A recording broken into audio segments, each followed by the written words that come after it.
તો ભાવનગરમાં 91 પોલીસ કર્મચારીની સામૂહિક બદલી કરવામાં આવી છે। જિલ્લા પોલીસ વડા ડોક્ટર હર્ષ પટેલે આ બદલી કરી છે। ફરજમાં બેદરકારી દાખવનાર કર્મચારીઓ સામે પણ કાર્યવાહી કરવામાં આવી। તો વિવિધ પોલીસ સ્ટેશનના 91 કર્મચારીઓની બદલી થઈ ગઈ છે। એકી સાથે આ બદલી મોટો ફેરફાર ASI, head constable, police constable સહિતની બદલી કરાઈ છે। વધુ વિગતો સાથે મારા સંવાદદાતા મયુર જોડાઈ ગયા છે। જે મયુર, પોલીસ વડાની આ મોટી કાર્યવાહી કે જેમાં 91 પોલીસ જવાનોની બદલી કરાવાઈ। જી ના ચોક્કસથી વાત કરીએ તો ભાવનગર જિલ્લા પોલીસ વડા ડોક્ટર હર્ષદ પટેલે છે તે 91 જેટલા પોલીસ જવાનોની છે તે સામૂહિક બદલીઓ કરી છે।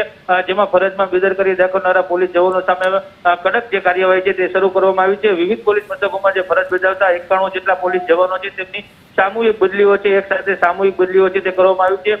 જિલ્લા પોલીસ વડા ડોક્ટર હર્ષદ પટેલ છે તે એએસઆઈ, હેડ કોન્સ્ટેબલ સહિતના લોકો છે તેમની સામૂહિક બદલીઓ કરવાના જે તે આદેશ કર્યા છે। 91 જેટલા જે પોલીસ કર્મચારીઓ છે તેમની સામૂહિક બદલી થતા પોલીસ બેડામાં પણ ભારે ખળભળાટ છે તે મચી જવા પામ્યું છે। જી મયુર, સમગ્ર માહિતી બદલ આપનો આભાર।